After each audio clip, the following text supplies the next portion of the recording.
Bonjour, on se retrouve pour cette deuxième vidéo consacrée à la résistance des matériaux appliqués au génie civil. Alors dans cette deuxième vidéo, je vais finir d'expliquer ce que j'avais pas fini d'expliquer le dernier coup. Donc je vais donner une dernière notion. Ensuite, nous allons introduire ce qui s'appelle le principe fondamental de la statique, qui va nous servir à calculer les réactions d'appui des poutres. Et nous allons l'appliquer ensemble dans un cas.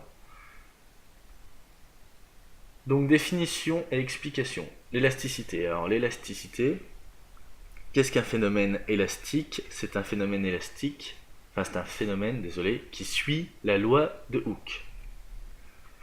La loi de Hooke, c'est celle-ci. Voilà. La loi de Hooke, elle donne sigma les contraintes égale à E fois epsilon. E, c'est le module de Young, c'est une constante qui correspond au matériau. Et epsilon, c'est ce que l'on appelle l'allongement relatif que l'on va donner par delta L sur L.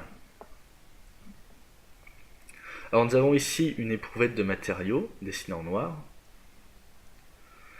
Si cette éprouvette de matériaux, on tire dessus, on va obtenir la déformée qui est en pointillé vers ici. C'est-à-dire la pièce va s'allonger et se réduire sa largeur. Donc nous avons ici delta L, l'allongement, et on le dit relatif si on le divise par la longueur initiale. Alors cette loi, on remarque que c'est une loi proportionnelle. Je m'explique. Si l'on trace un diagramme contrainte-déformation par l'expérience, on va obtenir un diagramme qui ressemblera à celui-ci. Vous allez avoir une phase linéaire et une phase pas linéaire, on va appeler ça une phase plastique. La phase linéaire est la phase élastique, c'est la phase dans laquelle on peut appliquer la loi de Hooke. Alors, si on suit bien ce diagramme, la résistance des matériaux est applicable jusqu'ici. Ici, on ne peut pas appliquer la résistance des matériaux, du moins pour le dimensionnement, et ainsi de suite. On ne pourra pas calculer des déformations pour cette zone-là. Par contre, on pourrait très bien pour cette zone-là. Voilà. Si vous voulez trouver E, le module de Young, E c'est simplement la pente de cette ligne droite ici, là. Alors, explication de ce que je vous ai donné le dernier coup, donc des systèmes. On va calculer le degré d'hyperstatisme de ces trois systèmes-là. Alors le premier système, il suffisait de regarder ce que l'on avait fait le dernier coup. Ici nous avons un encastrement qui bloque 3 degrés de liberté, un appui simple qui bloque 1 degré de liberté, ce qui fait un total de 4 degrés de liberté bloqués. Nous avons 3 degrés de liberté dans le plan, 4 moins 3, 1. Ce système-là est hyperstatique de degré 1. Si nous prenons ce système-là maintenant, nous avons, idem que pour l'autre, 3 degrés de liberté bloqués ici, 1 degré de liberté bloqué là, donc 4 degrés de liberté bloqués, une relaxation, donc 4 moins 1, 3 degrés de liberté bloqués au total, on a 3 degrés dans le plan, ce système est isostatique. Le dernier système était un peu plus compliqué, il s'agissait surtout de modéliser. Alors, comment passer de là à là? Eh bien, il faut avoir un petit peu un sens intuitif pour les déplacements, les rotations, ainsi de suite. Alors, je vous accorderai que c'était peut-être pas facile. Néanmoins, ça se fait très bien. Alors, je vous avais dit de ne pas tenir compte de ce qui se passait en dessous le sol, hein, donc dans le sol en fait. Il ne faut pas en tenir compte. Parce que là, la fondation, honnêtement, peu importe la masse qui sera là, là tout va partir, ça va être... bref, la fondation va enlever la terre qu'il y aura ici, va soulever la terre qu'il y aura ici, et ça tiendra pas. Bon bref, normalement elle devrait être plus profonde, ou alors ça devrait être des pieux, bon bref. Ça c'est pas... voilà, là n'est pas la question. Nous avons ici deux cannes d'ancrage qui sont dans la fondation. Ce qui fait que si nous regardons l'élément bleu ici, donc le poteau en bleu, il ne peut pas translater dans cette direction-là, ni cette direction-là, puisqu'il est tenu par les cannes d'ancrage dans la fondation. Et en plus, dû à la plaque qui est là et aux cannes d'ancrage, il ne peut pas pivoter ici. On voit bien que par rapport à ici, il ne peut pas pivoter. Si j'appuie dessus là, il ne tournera pas, il va être retenu par cette canne ici. Donc si nous bloquons les deux translations et la rotation, nous avons un encastrement. Ici, idem. Nous avons ici des tiges, donc on pourrait vite assimiler ça à des boulons, puisque ici c'est une structure métallique. Donc nous avons des boulons ici, qui empêchent, par rapport à cette barre-là, toute translation, et en plus, toute rotation. C'est dû à la largeur ici. Cette longueur-là est quand même importante, donc même s'il y a des jeux dans les boulons, on ne peut pas assimiler ça à une articulation. Donc d'un point de vue modélisation, c'est un encastrement. Et la masse, c'est une force ponctuelle. Voilà. Et ce degré est-il hyperstatique ou isostatique? Vous avez un encastrement, donc 3 degrés de liberté bloqués. Vous êtes dans le plan 3 degrés de liberté, du coup 3 moins 3, 0. Ce système est isostatique, au même titre que celui-ci. Voilà. Bon, maintenant nous allons attaquer les systèmes simples. Alors par système simple, j'entends les systèmes isostatiques, bien sûr. Pour résoudre les systèmes isostatiques, nous allons utiliser le principe... Alors, système simple, qu'est-ce que j'entends par système simple? Ce sont les systèmes isostatiques. Donc nous allons commencer par le principe fondamental de la statique. Le principe fondamental de la statique est un principe mécanique. Il découle du principe fondamental de la dynamique, qui est une loi newtonienne.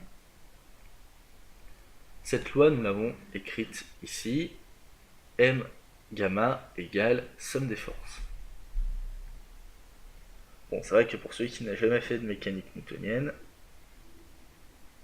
c'est pas la chose la plus évidente au monde. Nous avons donc ici la masse du système fois son accélération dynamique, qui est égale à la somme des forces. Ici, nous avons de la chance, nous n'étudions que des systèmes statiques, donc qui ne bougent pas, donc qui n'ont clairement aucune accélération dynamique.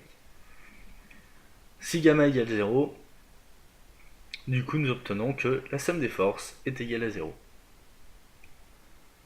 Si la somme des forces est égale à 0, on peut projeter cette relation dans les différents axes que l'on connaît. Nous ici, nous allons travailler dans un système dans les systèmes cartésiens, donc des systèmes représentés par 3 axes, comme ceci.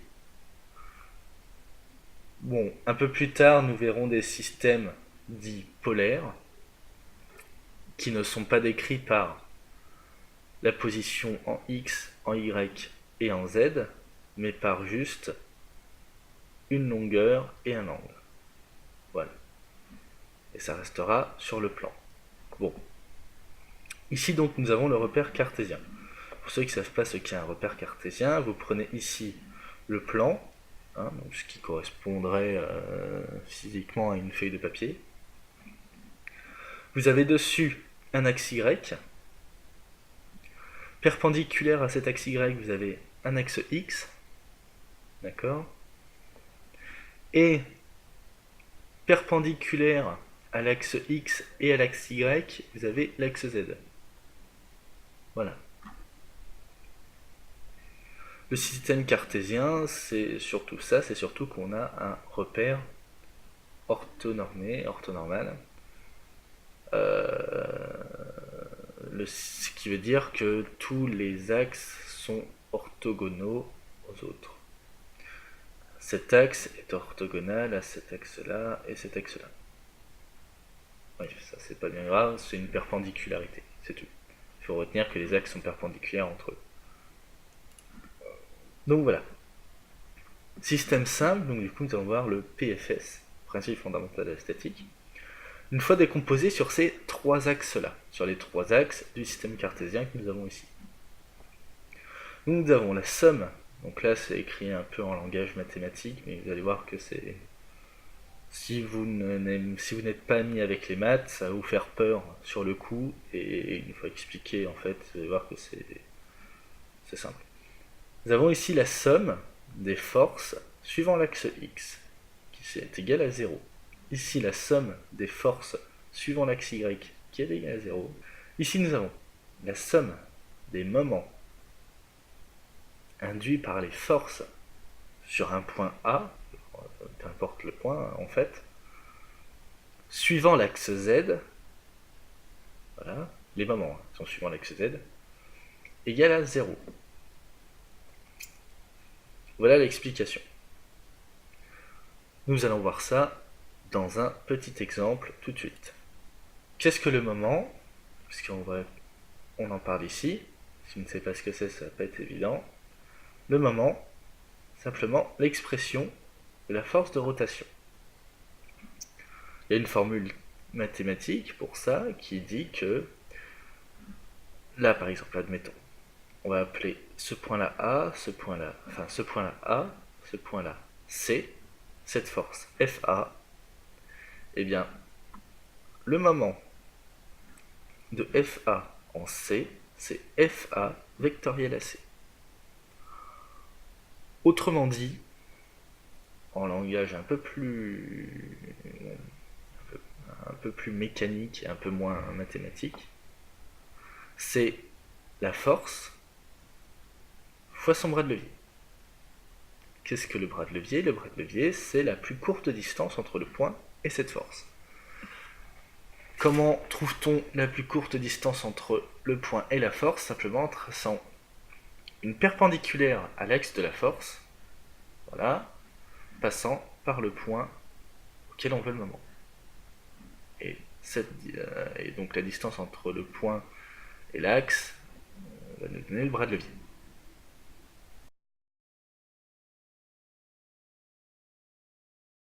Nous allons traiter ce système isostatique ensemble. Donc, ce système il est isostatique déjà pourquoi? Parce que nous avons ici 1 degré de liberté bloqué, ici 1 degré de liberté bloqué, 2 degrés de liberté bloqué. Ça aura un total de 3 degrés de liberté bloqué. Nous retirons les trois équations de la statique, nous avons 0. Le système est donc isostatique.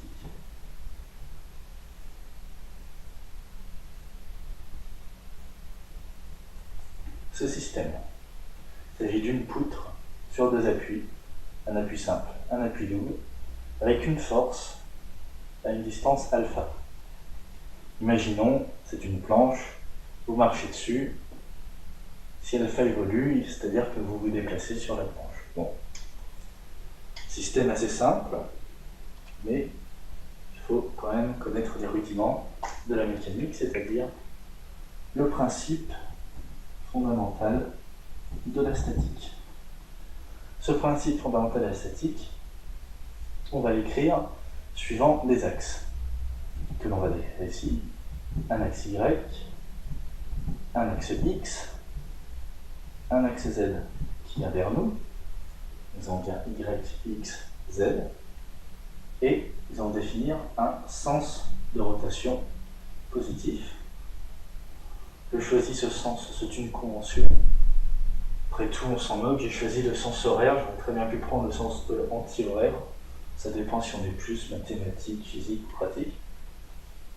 Ensuite, donc, ce PFS, on va le résoudre. On va commencer par faire la somme pour i variant de 0 à n et fi suivant l'axe x. Ça doit être égal à 0. Donc ce qui va nous donner B, donc ça on va leur donner des noms quand même, ces forces-là. Nous avons ici Bx, ici By, ici AY. Donc en équilibrant suivant x, nous voyons bien que nous n'avons pas d'autre force suivant cet axe-ci que Bx. Donc nous avons Bx égale 0. Hop, on va mettre en norme. La petite notation avec la double barre là, c'est dire norme. En gros, c'est la valeur. Nous avons la valeur de Bx. Ensuite, si je prends la somme, hop, la même chose mais pour les forces suivant l'axe Y, tout égal à 0. Nous avons donc en Y, AY, BY et moins F, puisque c'est dans le sens inverse de l'axe Y. Nous avons AY, hop, on va mettre en norme aussi, plus BY en norme, moins F en norme. Et ça, c'est égal à 0. Là, il nous manque une équation pour finir de résoudre, qui est l'équation au moment. On va faire la somme, équivalent de 0 à n, des moments, des forces I sur, admettons, on va prendre le point, plutôt le point B. Voilà, on va prendre le point B. Et ça, cette somme de forces est égale à 0. Ça, c'est le moment, désolé, est égal à 0. Bon, nous avons expliqué précédemment ce qu'est un moment. Un moment, c'est la force vectorielle de la distance. Et on peut voir ça de manière plus simple, c'est-à-dire la force fois la distance la plus courte entre l'axe de la force et le point. Je m'explique. Ici, nous avons l'axe de la force. Nous traçons la perpendiculaire passant par le point d'application. Nous allons avoir deux moments. Ici, nous voulons le moment, par exemple, de cette force-là au point B. Nous allons tracer l'axe de la force, la perpendiculaire, qui est bien la peau et la poutre. Et en faisant la norme de A fois la distance, nous obtiendrons le moment de AY en B. Donc, ça va être très simple et nous n'oublions pas de compter en sens positif la rotation qui est dans le sens horaire. Donc, nous avons en positif AY fois L. Vous voyez, on n'oublie pas une norme, moins, désolé, moins,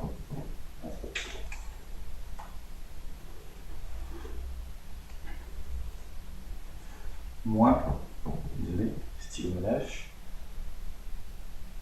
moins du coup F fois cette distance-là qui correspond à L moins alpha.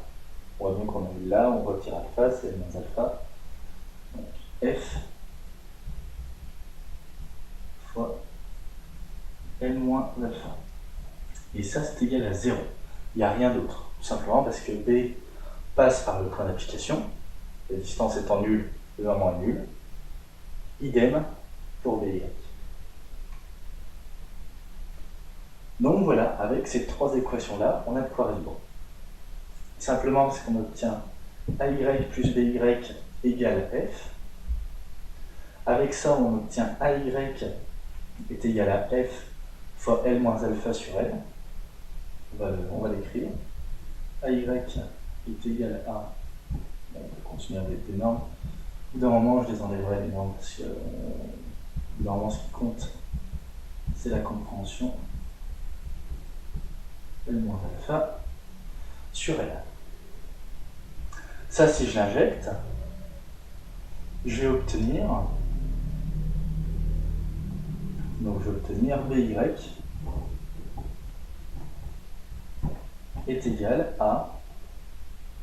Donc, F